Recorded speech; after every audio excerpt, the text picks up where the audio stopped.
비장막을 이렇게 쳤습니다. 근데 이렇게 친 이유가 백사이트에 대한 고립도 그리고 요 위치의 고립도, 그러니까 너네가 여기다 스킬을 투자하거나 서칭을 해서 보지 않는 한 우리가 파면 어떡할래라는 이렇게 질문 던진 거예요. 근데 여기서 아스파스를 빙의해서 담비가 이거를 잡아준다. 근데 이 월의 단점이 하나 있다면 이 가게에서 몇 명이 보고 있는지 모르고 나오잖아요. 그걸 이용했어요. 그리고 제일 필요한 게 그때 마시던 오퍼, 컨택 게임, 꼬리의 역할, 이 두 개가 되느냐. 근데 T1은 이날 다 됐어요. 야 와라. 근데 중력금은 이게 너무 컸어요. 이 미드 투자를 해야 되는 상황인데도 불구하고 지금 사이드가 이렇게 터진다. 지금 여기 다 모여 있다가 죽자마자 바로 회전하잖아요. 근데 또 메테오가 이거 이긴다. 이거 근데 진짜 핵샷이었어. 이러면은 요즘 메타에서 감시 역할이 너무 중요하다. 꼬리 역할이. T1의 메테오가 얼마나 중요한 역할을 보여줄 수 있는지라고 보시면 될 것 같고요. 라운드를. 아까 그 시바견님이 얘기하신 것 중에 하나가 2대0 너무 원사이드했다. 농심 T1도 그런 얘기를 하셨는데 농심 T1의 스플릿은 그 원사이드하지 않았다. T1이 좀 약간 자화자찬인데 저희 영상을 본 게 아닌가. 그러니까 그래서 제가 그만한 거예요. 그걸 봤기 때문에. 그러니까 농심도 노력했는데 T1도 노력한 게 이 맵이었어요. 스플릿에서 공격 단계부터 일단 농심이 바꿔온 게 눈에 띄었습니다. 바꿔왔어요? 네, 바꿔왔어요. 저는 뭐가 바뀌었는지 하나도 모르겠더라고요. 공격 단계부터 키포인트가 좀 바뀌었습니다. 그때 저희가 농심의 공격이 되게 의미 없는 시간들이 많았다라고 표현했었는데 이 조합이 아닌 다른 조합, 특히나 뭐 T1 같은 조합을 쓸 때 많이 쓰는 장막들, 흔히 말하는 스플릿 기본 장막이 여기잖아요. 그러니까 이 하는 이유가 여기까지 그냥 쉽게 팔 수 있다 이런 장점들이 있었거든요. 근데 이 조합으로는 그게 잘 안 먹혔잖아요. 그때 당시 때는. 그래서 결국엔 바꾼 게 뭐냐, 비장막을 이렇게 쳤습니다. 근데 이렇게 친 이유가 백사이트에 대한 고립도 그리고 요 위치의 고립도, 그러니까 너네가 여기다 스킬을 투자하거나 서칭을 해서 보지 않는 한 우리가 파면 어떡할래라는 이렇게 질문 던진 거예요. 아이비 선수의 중력 그물이 그때는 키포인트였잖아요. 지금도 키포인트인 게 시작과 동시에 여기다 던지거든요. 비스플릿이 여기가 점픽을 하거나 여기서 왔다 갔다 와리가리 하면서 체크를 해요. 근데 이 중력 그물 하나가 여기다 던져지는 순간 그 플레이 자체가 아예 메이킹이 안 되거든요. 그러니까 그거부터가 일단은 어떻게 보면 농심이 공격의 패턴을 아예 바꿔온 게 된 거죠. 지금도 보시면은 이런 식으로 던져요. 그러면은 결국에는 이 공간은 시작과 동시에 2, 3초 동안, 즉 30초 때에는 절대 못 간다라는 심리적 압박감 주는 거예요. 왜냐면 누가 여기에 있었으면 묶이는 순간 그 다음 페르시아가 됐든 누군가에 잡힐 수 있다는 가능성을 제시한 거잖아요. 그리고 없다. 체크했어요. 그럼 메테오가 봤죠. 근데 이제 문제가 뭐냐, 이 연막이 빠져요. 월이 바로 대기를 합니다. 또 빠지는 액션을 주죠. 그럼 메테오 입장에서는 이거 어떻게 된 건지 A가 아닌가 본데 라는 생각을 할 수밖에 없어요. 그래서 저도 이게 다시 A를 갈 수 있다고? 근데 여기서는 해줘야 될 게 마가렛이 이 싸움을 이기면 A를 돌리는 게 근거 같아요. 메테오가 항상 그 T1이 이기는 공식처럼 그 꼬리를 해주냐 마느냐를 고민하고 있었는데 결국에는 핵심은 스킬이 쿨 돌기 전까지는 T1이 좀 유도를 할 수 있거든요. 싸움을. 이 중력 그물이라는 게 돌기 전까지는. 근데 이 시간 동안 뭘 하질 못하면 결국엔 또다시 한번 턴이 넘어가는 거예요. 스킬이 차려고 하니까 다시 미드를 갔다가 빠꾸에서 다시 가죠. 그리고 여기서 또 압박을 줍니다. 이런 식으로 유도체 사격으로 지워주고 장막을 월어 올리고, 그러니까 계속 상대방의 스킬을 지금 낭비하게 만드는 거예요. 제일 좋은 거는 연막을 빼뜨리고 실반의 피해망상까지 빠지기를 바라는 거죠. 근데 T1이 그거에 응해주지 않는 거는 T1도 잘해주고 있는 거고요. 그리고 제일 중요한 거 킥 이거. 그러니까 결국에는 농심이 필요했던 게 이 마가렛의 이런 크랙 플레이 같은 게 필요했었거든요. 그러니까 어쨌든 이렇게 해서 이 크랙을 내면서 결국에는 우리가 못했던 걸 드디어 해줘요. 농심이 그 전에 안 됐던 걸. 결국에는 흔들려요. T1도. 그러니까 이게 무조건 필수적으로 필요해요. 요즘 메타에서는. 그러니까 꼬리가 뭔가 요동을 치는 듯한 느낌이. 그러면 결국에는 지금 중력 그물이 남아 있고 광속도 남아 있기 때문에 이제 콤보가 들어가죠. 이러면 남은 공간은 하나. 근데 여기서 아스파스를 빙의해서 담비가 이거를 잡아준다.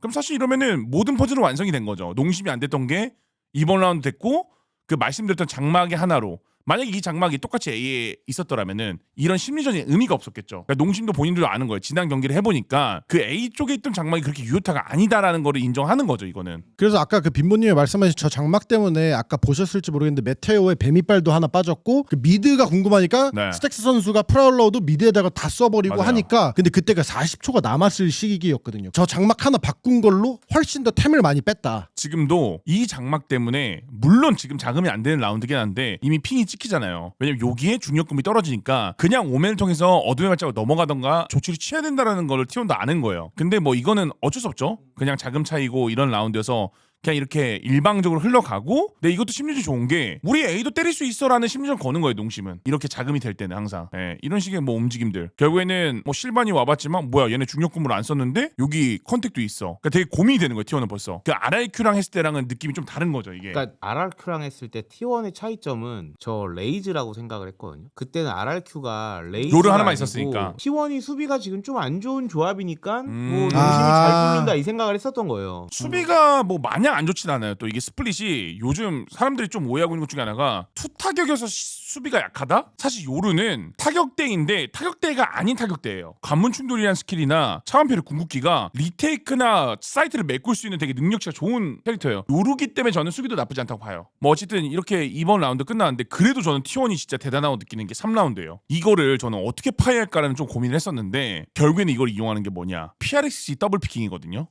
올라갔어. 오면 벌써 텔 타고 네. 올라갔죠. 텔 타고 올라갔고 지금 불러요. 보시면은 밑에 부르거든요. 자 여기까지는 똑같습니다. 동일하게 중력금을 넣어요. 그럼 결국에는 이 메인을 야 우리 거야. 농심도 확신을 갖고 뛰잖아요. 그냥 그러니까 이미 여기서부터는 농심은 아 얘네 끝났다 이거 안 된다. 근데 이 월에 단점이 하나 있다면 뭐냐면 이 월을 올리는 순간 이 각에서 몇 명이 보고 있는지 모르고 나오잖아요. 그래서 뭐 섬광을 까던가 아니면 죽을 생각으로 나가서 단체 피킹을 나가야 된다라는 단점들이 존재하는데 그걸 이용했어요.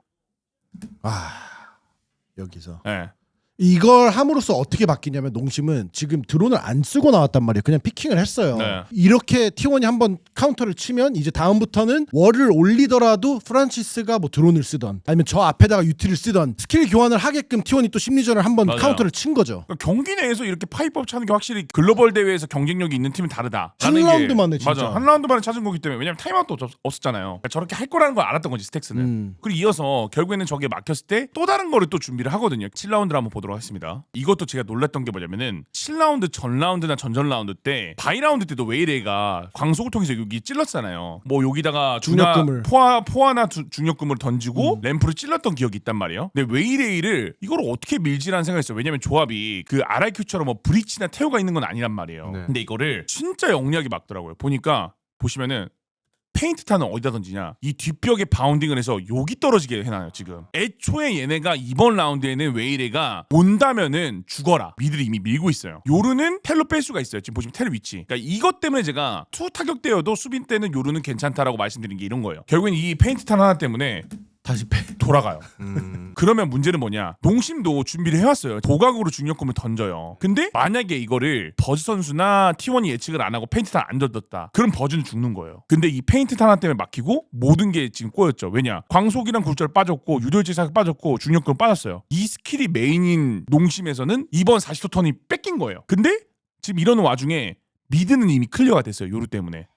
근데 여기서 또 초점 교차를 써요. 왜냐? 이들도 아는 거예요. 뒤로 빼봤자 정보가 없다. 왜냐? 우리 조합에서는 뒤를 알 수 있는 감시자는 아니란 말이에요. 데드록은 사실. 그냥 강행을 돌파합니다. 근데 이마저도 메테오가 이거를 커버를 쳐요. 그리고 또 여기서 도망가죠. 이미 여기서 망가진 거예요. 그러니까 지금 이게 억지로 간 게 만약에 마가렛이나 아이비가 만약에 미드럴이나 B럴을 하고 있었다 다른 라운드들처럼 그러면은 이제 빼서 40초 기다렸다가 다시 한번 치자가 되는데 맞아요. 방금은 5인이 다 A맨에서 네. 막혀버리고 뒤 정보도 하나도 없어. 그래서 그냥 가보자 하고 간 것 같아요. 그러니까 이게 확실히 T1이 전반전 내내 끌려다니긴 했지만 이 끌려다니는 와중에도 저런 유연한 대처가 되고 이길 수 있는 라운드가 한두 개가 되니까 사실 이 맵을 끝까지 따라가지 않았나라는 생각이 들어요. 결국에 있는 핵심은 후반전이잖아요. 후반전에 어떻게 막는지를 좀 봤어요. 그 전에 RRQ와 좀 차이가 뭐가 있을까. 이거는 이제 네. T1의 어떤 감독님이 저희 영상을 봐가지고 확실히 준비했다고 저는 느끼긴 했어요.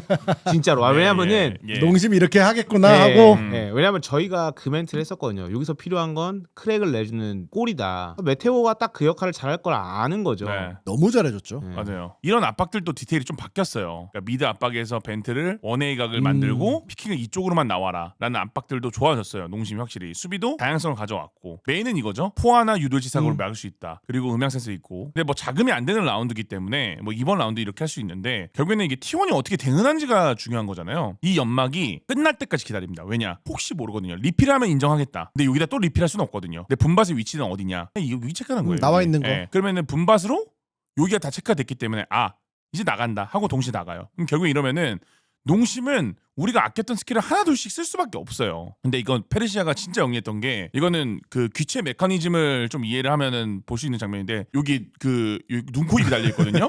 이 머리 위가 안 걸리면 안 걸려요. 그래서 이걸 안 깨져. 그래서 와 이거는 진짜 대박이다. 지금도 보면은 농심도 대단했어요. 왜냐? 그전 라운드 때 기만으로 계속 뺐어요. 뭘 뺐냐? 음향 센서를. 음향 센서는 소리가 나면 스턴을 먹잖아요. 그걸 빼려고 했는데 그게 지나가자마자 음향 센서를 깔아요. 그 다음 턴에 그냥 들어올 생각하지 마. 너네 또 스킬 써. 라는 압박을 주는 거고. 결국에는 지금 보면 아이비가 심리전을 이겼어요. 심리전은 농심이 이긴 거예요. 왜냐? 프라울로 그러니까 기만 보냈는데 음향 센서 발동이 안 됐고 페르시아 있는 거 모르고 귀체도 안 찍혔고 이거 모르잖아요. 아예 몰라요 지금. 네네. 근데 이걸 버즈가 또 찍는 거예요. 이거에 1차적으로 놀랬고 그리고 실반의 위치에 뭐 2번 인정을 했고 그러니까 이런 것들이 디테일이 쌓여서 결국에는 농심도 잘했지만 T1도 너무 잘한 라운드다라고 볼 수 있는 이번 라운드였거든요. 시간이 지금 보시면 엄청 많이 탔어요. 원래 그 전에 농심 경기 RRQ 볼 때 이 정도 되면은 야 이거 농심이 유리한데라고 말을 했잖아요. 이미 연막이 없는 순간부터는 좀 약간 무너졌었고 이 장면의 핵심은 이주 선수의 여유 있는 장면들 여기서 쇼티로 밀어주고 이런 식의 분위기를 만들고 압박을 해준다는 거. 그러니까 어쨌든 어떻게 보면은 요루가 해줘야 될 역할들은 다 해준 거죠. 이 라운드에서 농심이 지긴 했지만 잘했다는 게 아까 빈보님 말씀하신 미드 그 교전도 있었지만 이 코 라운드임에도 불구하고 이주 선수가 요루 궁을 쓰고 다른 사람들의 스킬을 미리 빼먹고 그러니까 그런 거를 이제 농심은 유도를 한 거예요. 야 너네 최대한 손해보고 스킬 많이 쓰고 돈 많이 쓰게 할 거다. 근데 그거를 이제 성공한 거죠. 라운드는 졌지만. 빈보님이 네네. 이거 파괴하려면 오퍼 나와야 된다. 슬로우 템포로 오퍼해서 네. 그냥 조져야 된다. 근데 공업. 오퍼가 나왔더라고요. 네, 진짜로. 나왔어요. 오퍼가 나왔고 그리고 그러니까 본 거야 어떤 네. 감독님이. 봤겠죠. 어텀 감독이 봤던 선수가 봤던 네, 누군가는 무조건 봤겠죠. 본 거야 우리 거를. 네. 뭐 조회수가 낮진 않았기 때문에 네, 맞아요. 누군가는 보지 않았을까요? 그리고 제일 필요한 게 그때 마시던 오퍼, 컨택 게임, 꼬리의 역할 이 두 개가 되느냐. 근데 T1은 이날 다 됐어요. 아 맞아요. 네, 네. 그래가지고 사실 후반전이 터진 느낌인데 지금 아까 말했던 그런 심리전이 있음에도 불구하고 이런 컨택 게임 상대방이 자금이 안 돼도 이렇게 갑니다. 걸어가요. 그리고 메테오가 우리 A 남아있다 이런 압박들 주고 지금 또 분밭으로 굴려주고 중요한 거는 여기서 포화랑 유돌지사기 빠져요. 스킬 잘 그러면은 뺐죠. 저 스킬이 빠지면 이제 사이드 가도 돼요. 이게 정석이에요. 사실 RRQ에게 원했던 게 그런 그림이었어요. 근데 지금 보시면은 미드에서 포화 빠졌죠? 유돌지가 빠졌어요. 그럼 이러면은 T1은 더 이상 놀아줄 이유가 없는 거야. 왜냐면 너네 총 없는데 스킬 유일하게 맞을 수 있는 스킬 빠졌어. 야 우리 간다? 근데 보시면은 아이비가 상황 판단 빠르게 해서 여기 막아놨거든요. 근데 이거는 좋은 판단인 거죠. 그러니까 농심도 확실히 잘하는 팀이라는 거예요. 이런 거 보면은. 왜냐 여기를 누군가는 푸시할 게 알고 있기 때문에. 근데 메테오가 계속 건드려요. 잽을 계속 날려요. 진짜 약 올리게. 소리 다 내요. 지금 보시면은. 장전 소리 네. 내주고. 야, 와라. 근데 중력금은 이게 너무 컸어요. 아 그러니까. 사실 RRQ는 이게 안 됐잖아요. 사실 이게 죽으면서 농심이 가져갈 수 있는 뭐 마지막의 수단, 스킬 연계 이런 것들이 다 무너지고 유도지사가 없고 뭐 이미 다 빠졌고 뭐 뱀이빨도 없고 유일하게 있는 건 피해망상 하나 있는 건데 이걸로 뭐 변수를 만들기에는 너무 부족하고 이 킬이 미스나는 순간 사실 마지막 가능성도 다 너무 못 끝나버린 거죠. 쐈어. 가슴이 네. 아팠어요 저 때는. 네. 저도 그때는 좀 봤는데. 가슴이 아팠죠. 아, 예. 못 쐈어. T1 대 농심을 보면서 느낀 게 농심이 그때 못한 게 아니고 RLQ가 그렇게 하니까 그냥 농심도 그렇게 대처를 한 거고 지금 T1은 다르게 하니까 그거에 대처를 또 잘 하고 있어요 농심이. 잘해요. 미드 주도권은 T1이 계속 흔들잖아요. 안 놀아줘야 된다. 그냥 니네 미드 할 건 미드 해라. 이런 배짱 플레이를 좀 했으면 좋겠더라고 전 농심이. 과연 할까 했는데 요번 이제 19라운드 때 그 배짱 플레이를 보여줍니다. 보시면은 위치가 바뀌었습니다. 하지만 T1은 바뀌지 않았어요. 그죠? 동일하게 미드에 모여요. 그 전까지 했던 거는 농심이 계속 미드에 싸우려고 노력을 하고 스킬로 어떻게든 막으려고 노력하는데 지금 보시면은 그냥 대응을 안 해요. 그냥 니네 와. 올 거면 오고 여기 내줄 테니까 음향 센서로 믿고 한번 기다려보자. 약간 이런 느낌의 배짱 플레이를 하거든요. 사실 이런 게 필요해요. 어느 정도는. T1 입장도 얘네가 언제나 그랬듯이 미드에 압박을 주지 않을까라는 생각을 분명히 했을 거예요. 그리고 요걸 바로 깨주는 판단도 좋았고 서로 피해 양상이 빠졌기 때문에 이건 나쁘지 않다. 근데 여기서 보시면은 미드에 스킬 낭비가 없으니까 지금 데드록의 이동 방향을 봐야 되거든요. 택겠다. 연막 쳐지네. 자 빼고 올게. 아이비가 바로 땡깁니다. 근데 여기서 뭐를 하느냐. 스킬이 날라와요. 이 싸움을 버즈가 지고 이미 뒤는 막혔어. 장벽망으로 막혀 있어요. 그러니까 만약에 이게 미드가 불안해서 만약에 미드에 썼더라면은 이 플레이가 안 되고 버즈가 쉽게 안 죽었겠죠. 근데 보시면 이미 이러고 있는 거예요. 그러니까 텔을 부신 순간 데드록의 스킬이 있는 한 이 텔을 그냥 단타기만 하면은 무조건 이긴다. 근데 변수는 맨다 이거 메테오. 그렇죠. 그러니까 RRQ가 안 되던 게 T1 된다. 왜냐? 메테오가 있기 때문에. 과정이나 지금 뭐 결과를 다 떠나서 지금 타임아웃 이후에 농심이 분위기를 잡긴 했어요. 확실히 가닥을. 바뀐 거죠. 그러니까 이 두 팀이 진짜 잘하는 거예요. 근데 저기서 또 네. 마가렛이 엄청 빨리 저길 따라 들어가잖아요. 왜냐면 메테오 말고 나머지 두 명은 눈으로 봤잖아요. 피해 방금 전까지 장벽망에 막혀있던 애들이다. 그럼 아무리 빨리 뛰어봤자 내가 횡단하면 그냥 중간에 만날 수밖에 없다. 그러니까 이게 이래서 타임아웃이 얼마나 중요한지 농심은 요번 타임아웃을 어떻게 보면 되게 잘 쓴 거죠. 그래서 결국엔 시간이 되게 촉박해지고 뭐 들고 있는 총기도 세이브하기 어려운 상황까지 가버린 거죠. 이렇게 해서 이번 라운드가 마무리가 됩니다. 자, 이 경기가 저는 이제 뭐 이렇게 지금 설명을 들으니까 되게 네. 많은 것들이 바뀌었다라는 게 보이는데 네. 사실 경기를 볼 당시에는 무슨 생각이 들었냐면은 아, 농심이 수비가 좋은 조합이라고 그랬는데 네. 뭐 이렇게 뚫리지? T1이 확실히 잘하는구나. 메테오 때문이구나. 네. 그냥 그런 정도의 그냥 평가였었어요. 근데 맞는 말이긴 해요. 메테오 때문이라는 맞는 말이죠. 근데 디테일이 좀 있다라는 게 차이 나는 거고. 디테일이 너무 많은 것 같은데요. 네. 지금 보니까 또 머리가 아파오기 시작했어요. 지금 보면 메테오 선수가 A를 그냥 버려요. 근데 이게 잠입 드론이 사운드가 안 들려요. 예상을 하고 한 건지 모르겠지만 어쨌든 테오가 클리어를 했는데 없다라는 메테오의 그 위치가 없다라고 생각한 거잖아요. 테오는 이후에 영역을 파요.